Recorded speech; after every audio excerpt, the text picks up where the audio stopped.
eu assisti Os Bridgertons. Olá, aqui é a Joyce Diagonal e hoje eu vim aqui conversar um pouco com vocês sobre a série Os Bridgertons, que eu maratonei. Acordei às 5 da manhã. Eu e a Tami, do Resenha dos Sonhos, a gente combinou de acordar às 5 da manhã pra pegar a estreia, né?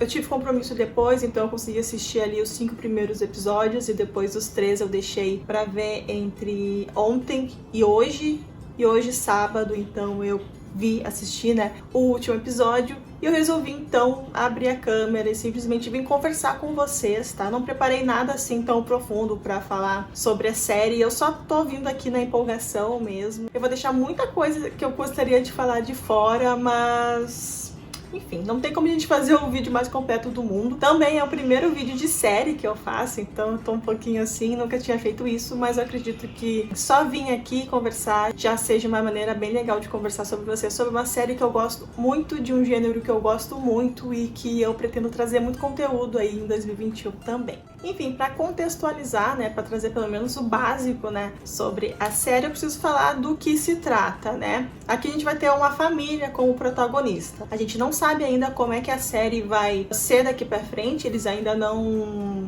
como é que se fala, não confirmaram próximas temporadas, mas é uma série longa aí de 9 livros, então que tá saindo pela Editora Arqueiro, que saiu pela Editora Arqueiro, da autora Julia Quinn. E dia 25 de dezembro agora, então, foi lançada a série de TV, que prometeu, então, adaptar o primeiro livro, que se chama O Duque e Eu.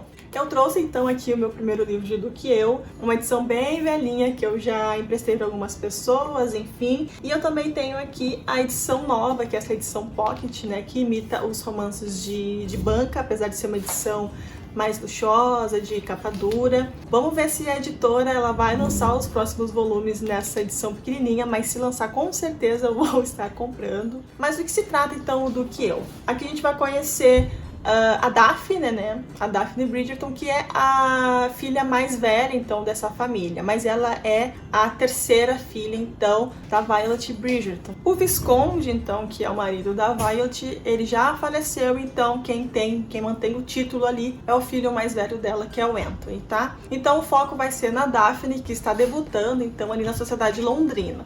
O que seria esse debut, né? É quando a moça, ela realmente vai ser considerada uma mulher dentro dessa sociedade para se casar, enfim, é basicamente isso. Então tem todo esse alvoroço que a Daphne está debutando, e a Daphne é uma menina muito perfeitinha. Ela foi criada, de certa forma, para esse momento, esse grande momento, tá? E ela tem muito esse senso de dever, né, de que precisa constituir uma família, baseado então na própria mãe, né, que constituiu uma grande família e ela sempre cresceu muito rodeada pelos irmãos e pelo amor da família, tá? Do outro lado a gente tem o Simon Basset, eu acho que é assim que se pronuncia, né, que passou aí os últimos 6 anos viajando, né, entre tudo que é canto, e ele está retornando então para Londres exatamente aí nessa época de abertura de temporada de Londres, porque o pai dele, ele faleceu, então ele precisa retornar a Londres e, enfim, ajeitar as coisas ali, como o próximo Duque de Hastings, né? Um título aí que ele não queria muito bem, mas enfim, não tem escapatória. E o que acontece? Como a gente tá no início da temporada, né, todas as mães casamenteiras aí que está com suas filhas debutando, né, colocam os olhos diretamente no Simon, porque ele é um duque, né? Então,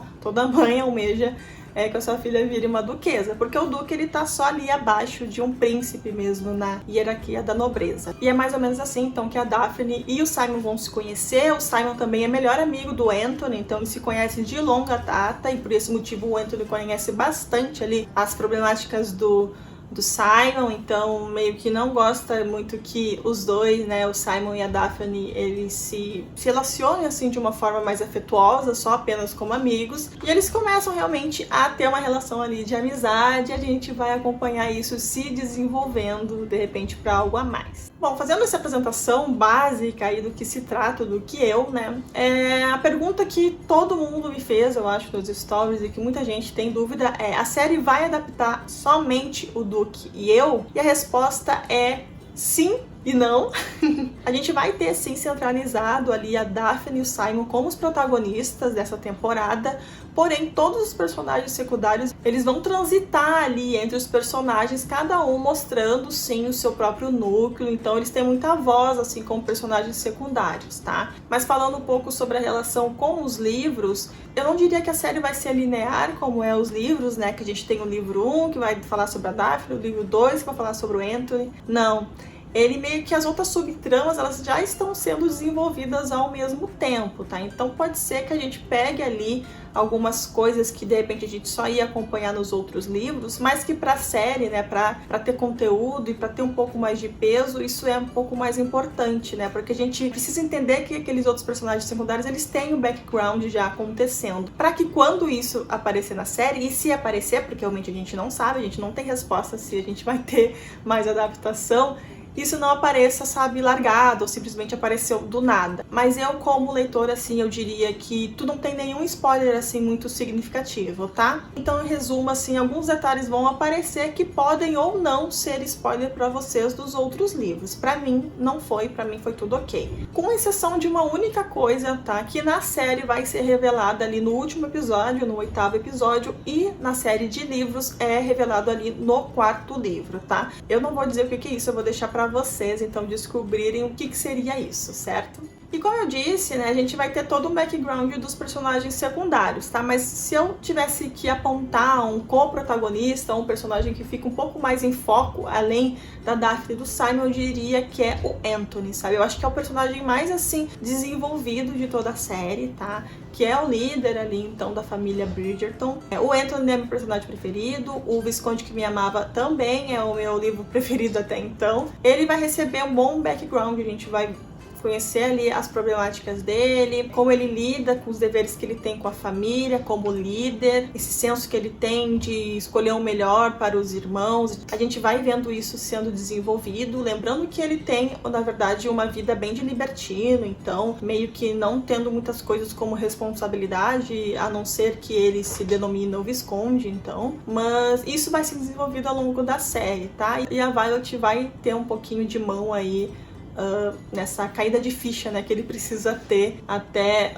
o final, onde, enfim, a gente tem um Anthony completamente diferente do que a gente tem no começo da série. Não vou falar muito sobre a problemática dele, que vai entregar um pouco assim, talvez, mas ele vai ter aqui um coração partido, tá? Então eu acho que eles trabalharam muito bem a espera do personagem, sabe? Eu acho que ele vai ser o protagonista, então, da próxima temporada.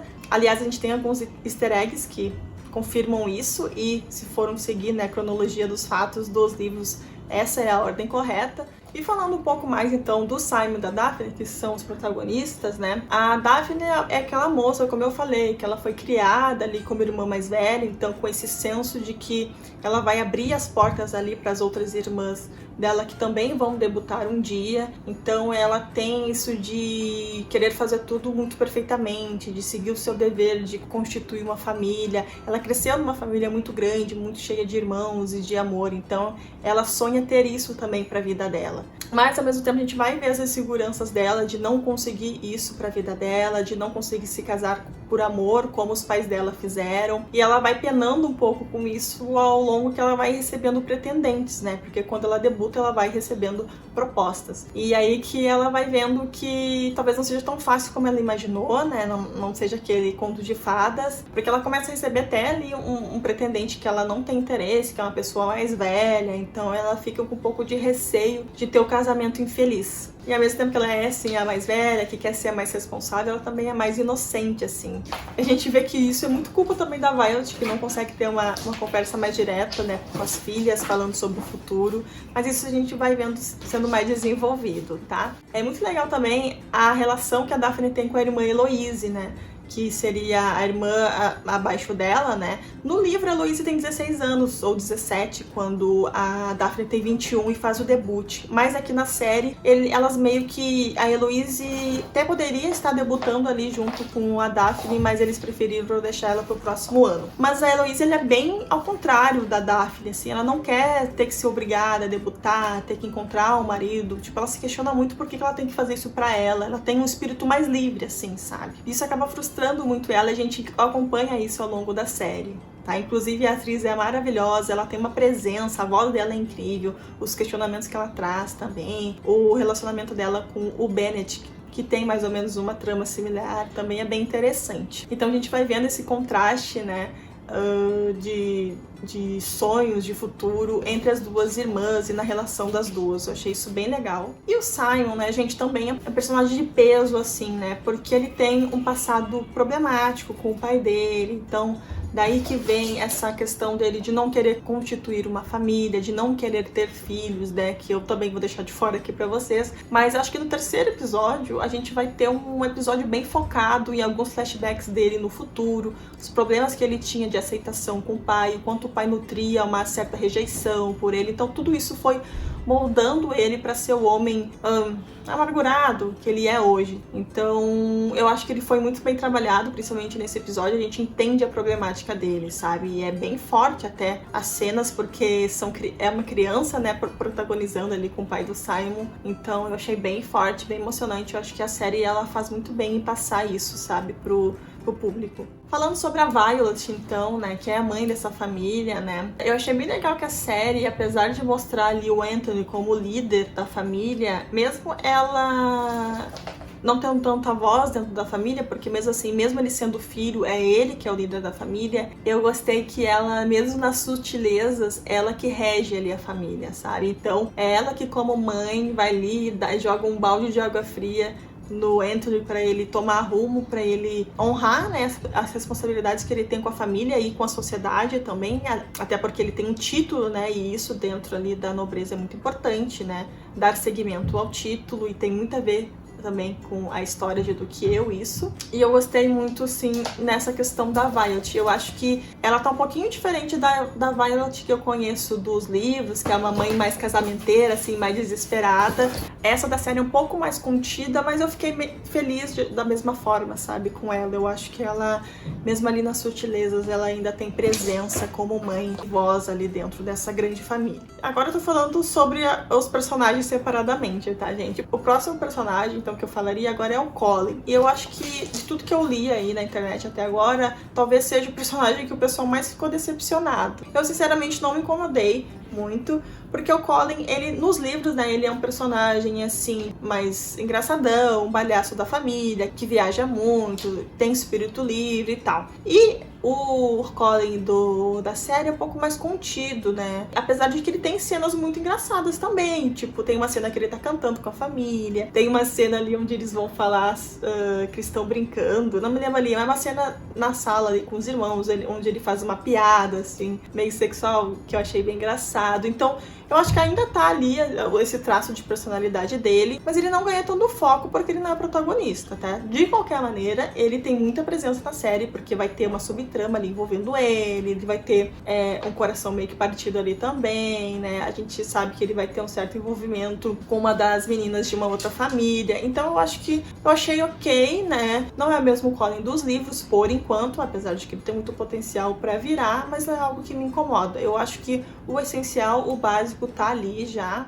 Já falei um pouquinho também sobre a Heloise, né, sobre essa questão dela de não querer seguir os padrões da sociedade. Eu gostei, né, que no final ela meio que está aceitando ali o destino dela. A gente entende que no próximo ano ela vai realmente debutar, que não vai ter como ela fugir disso. Se ela vai ou não encontrar um par, isso é uma coisa mais pra frente. Mas eu gosto que no plot dela tem toda a questão, a investigação de quem seria a Lady Whitstable, né? Que é, então, uma pessoa que escreve sobre um pseudônimo sobre tudo que acontece naquela sociedade. Então, todos os escândalos, ele faz todas as críticas, ela fala exatamente tudo aquilo que as pessoas gostariam de falar, mas por educação, por ser uma sociedade assim mais polida, não é falado, tá? Para se evitar escândalo. A Lady Whitstable, ela não tem papas na língua, ela fala mesmo. Então, toda manhã as pessoas recebem um folhetim onde ela conta, então, os últimos acontecimentos dessa sociedade, tá?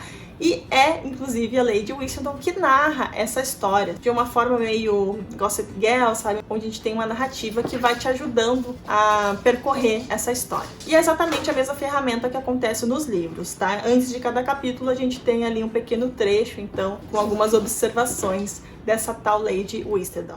Tem a personagem da Francesca, né, que seria uma irmã ali que é 1 ano ou 2 anos mais nova que a Heloise. Ela, gente, ela surge do nada, ela é mencionada mais ou menos ali na série, mas ela só aparece no último episódio. Ela tava em Bath, né, ela tava com uma casa de um tio, e é basicamente isso que a gente conhece. A gente não conhece mais nada sobre ela, certo? Na série é só isso que a gente vai saber sobre ela mesmo. E depois, então, tem as 2 crianças da família, né, que são os irmãos mais novos da Daphne e do Anthony, que é a Hyacinth. Eu não sei como é que se pronuncia esse nome, na verdade na série eu escutando, enfim, sabia, mas agora lembrando eu não consigo falar. E o Gregory, né? Então são 2 crianças que estão ali fazendo o papel de crianças, então eles brincam, implicam um com o outro. Entre os dois eu me afeiçoei mais com a menina, porque ela faz algumas perguntas pertinentes, cheias de inocência de criança, algumas perguntas inconvenientes, então eu acho que ela faz bem o papel dela também, e eu adorei a atuação dos 2 atores, dando um pouquinho mais de destaque para a menininha. E não falando só sobre a família, né, sobre a família protagonista, a gente tem alguns personagens secundários muito interessantes, muito divertidos também. A gente vai acompanhar bastante, então, os Feathering, né, que seriam os vizinhos ali dos Bridgertons. Então a gente vai acompanhar 3 irmãs, é a Penélope, a Crescida... Ai, não vou me lembrar, gente. São 3 irmãs e tem a senhora Feathering e o senhor Feathering, né? Então é um casal. Só que a gente já descobre ali que eles têm uma problemática também dentro dessa família. Eles estão recebendo ali uma prima distante, que é a Marina Thompson, que também vai se mostrar uma personagem de peso dentro dessa série, tá, gente? Eu fiquei super envolvida com a trama dela e tudo que se desenvolve, né, a partir dela. Inclusive, é pela trama dela que a gente vai ter algumas chaves, né, alguns estopins para desenvolver algumas outras tramas, entre elas o do Colin no futuro e também do 5º livro da série, que se chama Para Sir Philip com Amor. Então é ela aí que faz esse gancho, tá, na série. Mas isso é papo para outro vídeo, não vou falar sobre isso agora, nem sobre o que eu penso de teorias do que vai acontecer no futuro. Nem quero pensar muito nisso, porque senão a gente vai ficar até amanhã falando aqui, tá? E falando sobre a família Feathering ainda, é um dos plots que eu menos lembro dos livros, então eu não tenho certeza se o mesmo rumo da série é o rumo que toma nos livros. Eu realmente não me lembro, então eu não poderia opinar. Mas uma outra personagem que eu preciso falar, 2 na verdade, que eu preciso falar aqui com vocês. Uma é a Lady Dunbarry, tá, gente? Que é incrível essa mulher.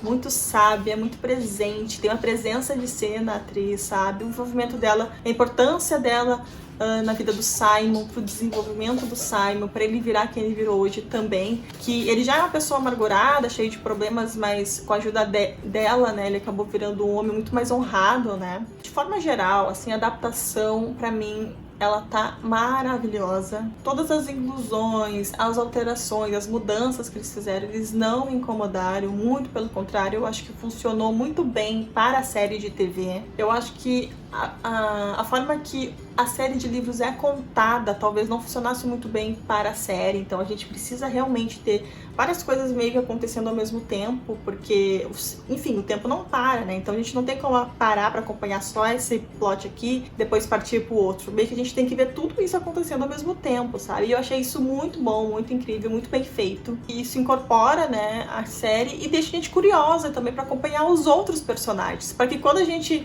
veja o desfecho ali de um casal, a gente não fique órfão deles, a gente parta para os próximos personagens, porque a gente quer acompanhar, na verdade, o que vai acontecer com todos. Então eu achei isso muito incrível. E é importante a gente ter isso, porque a gente precisa entender também que nem todo o público da série de TV tem o background dos livros, né? A maioria do público que vai assistir a série não é o público dos livros, então meio que a história ela precisa se sustentar sozinha, né? Sem esse background que a gente tem dos livros. E voltando então para falar sobre a Lady Whistledown, eu queria dizer que a narração da Julie Andrews está incrível, gente, incrível mesmo. Ela aparece nos momentos que precisa aparecer, ali meio que no meio, ou no fim, ou no começo do episódio, meio que narrando um acontecimento muito importante, né, dessa sociedade. Ela meio que antecipa alguma coisa que a gente vai acompanhar um episódio, ou conclui o que aconteceu naquele episódio. Então as narrações dela, as críticas dela vão conversar muito com a trama. E através das críticas dela também que a gente vai ter as críticas a essa sociedade, né? Porque como eu disse antes,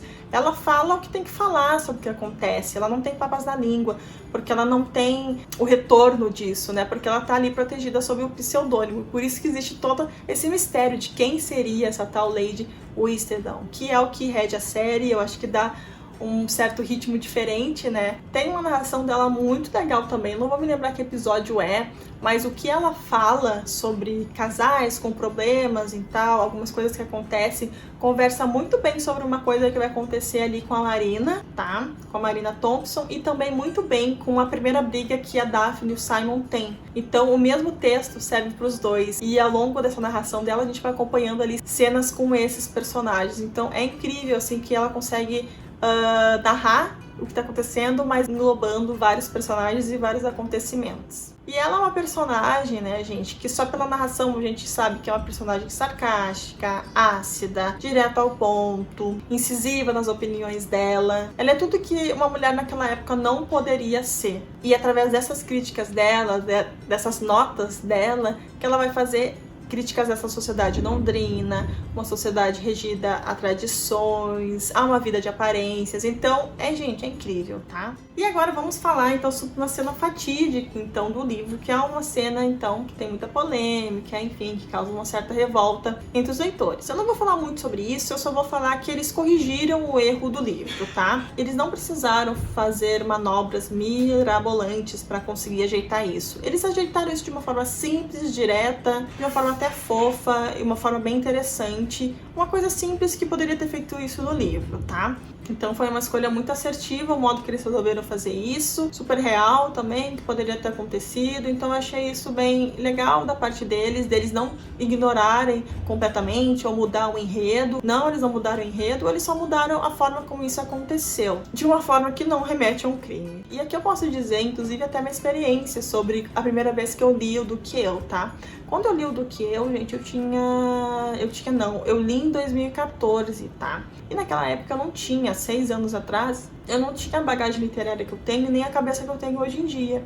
Então, quando eu li essa cena no livro, eu não identifiquei nada de errado ali, sabe? É importante a gente dizer isso, porque muitas pessoas hoje também não identificam. E é por isso que é importante a gente debater sobre essas coisas quando acontecem no livro. Inclusive, eu acredito que quando a Julia Quinn escreveu essa cena, ela também não viu nada de errado, entendeu?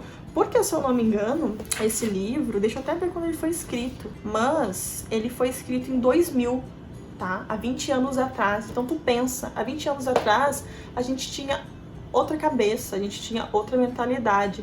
Então, é muito interessante a gente fazer esse peso, assim, quando a gente vai criticar um livro por um erro. Será que a gente precisa desmerecer toda essa história? Inclusive, eu tenho uma amiga, a Lê, né? Vocês conhecem a Letícia? Ela leu recentemente, ela deu nota 5 em favoritado pro livro. Mas ela não deixou de apontar o que ela viu de errado. Ela não só viu essa cena, então, do fatídico estupro, tá? Ela não viu essa cena errada, ela está ali, ela conseguiu apontar como leitora crítica e também apontou até outros erros, mas não desmereceu a experiência de leitura dela enquanto ela gostou dessa história. Então acho muito legal a gente fazer essa análise, né? E eu fiquei muito, muito, muito feliz que isso na série ficou incrível, incrível, incrível. E eu fiquei muito feliz de ver que uma história não vai, assim, ser fadada eternamente por um erro, sabe? Que eles corrigiram isso e eu fiquei, enfim, muito feliz. E falando um pouco mais sobre essa questão, a gente óbvio, né, a gente tá falando sobre um romance de época e de uma época que as mulheres não tinham voz, assim, basicamente, tá?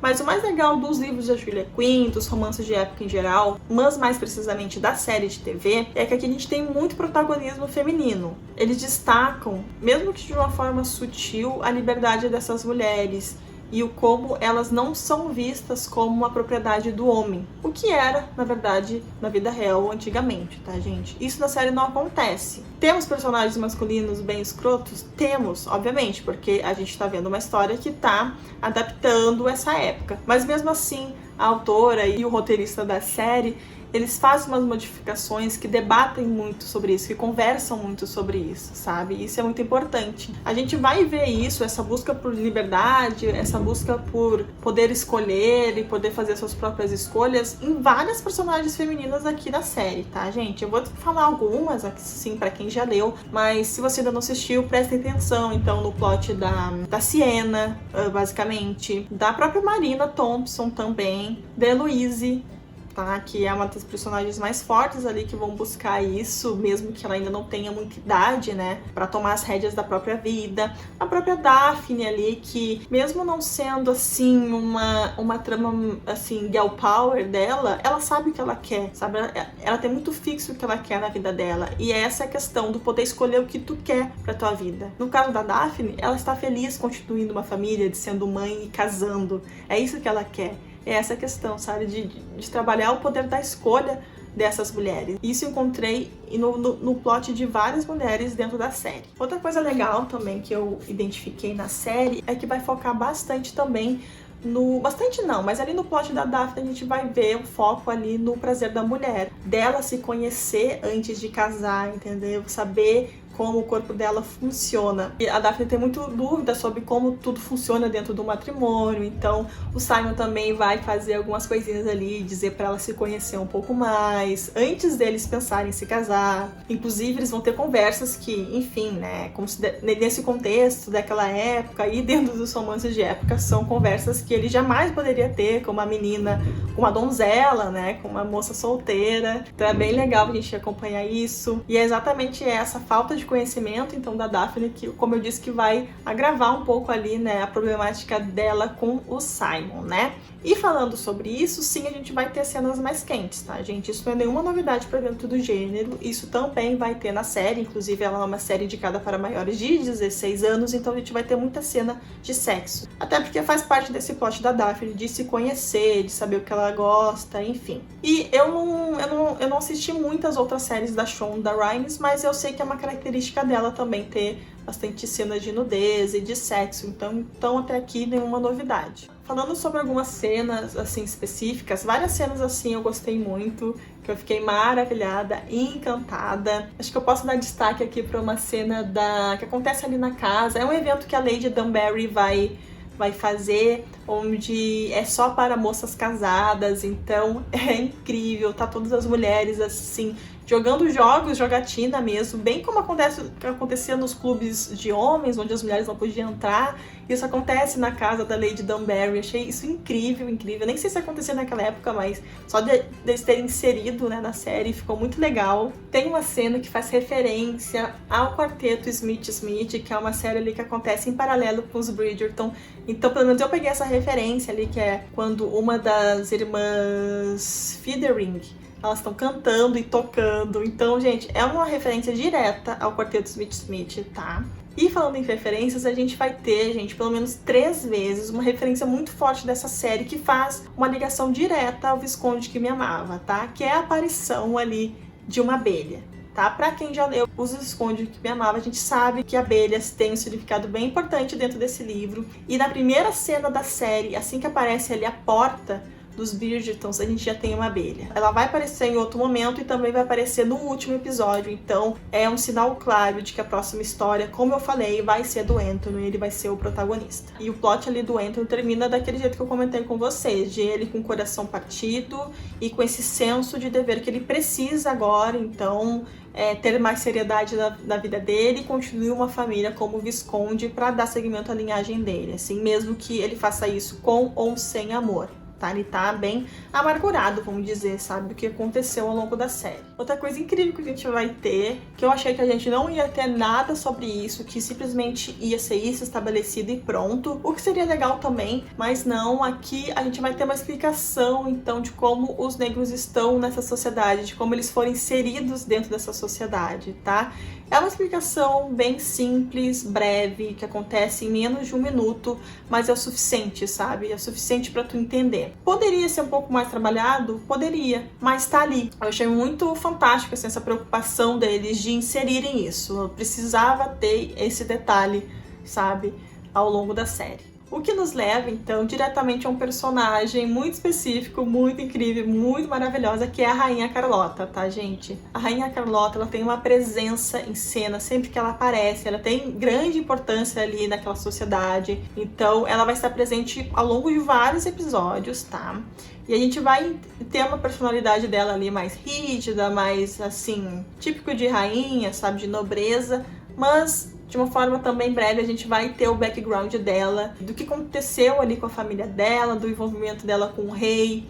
A gente sabe que tem uma coisa ali por trás e a gente tem essa resposta, sabe? E quando a gente tem, a gente meio que, sabe, a gente fica mais compadecida da rainha, que, como eu disse, é incrível. Tem uma caracterização, gente, incrível. Gente, tem uma cena que ela tá com um black power enorme, os cabelos dela, o figurino, tudo é muito maravilhoso envolvendo ela. E ela também vai ter ligação com o plot da Heloise, sabe? Porque ela também quer muito saber quem é a Lady Whistledown. Como eu disse, a Lady Whistledown, ela permeia essa sociedade, tá? Ela realmente, ela movimenta essa sociedade. Então a gente vai ter essa relação da rainha com a Heloise a fim de tentar descobrir, então, qual é a identidade, então, da Lady Whistledown. Então achei isso muito legal, essa dinâmica entre os personagens. Falei, a rainha, ela tem uma personalidade assim meio ambígua, né? A gente uma hora não gosta dela, na outra hora a gente gosta muito, acha ela engraçada, ela tem umas atitudes meio ali questionáveis, mas a gente também entende que ela tem uma certa fraqueza, sabe? Que ela é uma personagem, é uma pessoa, apesar de ser rainha, é uma pessoa como qualquer outra ali dentro daquela sociedade, que erra, acerta, que tem fraquezas, então achei legal isso também. Por causa de todos esses detalhes que eu já mencionei com vocês, isso tudo prova o quanto a série, né, os roteiristas, eles estavam preocupados com a longevidade da série. Dá pra ver que a trama, ela tá comprometida em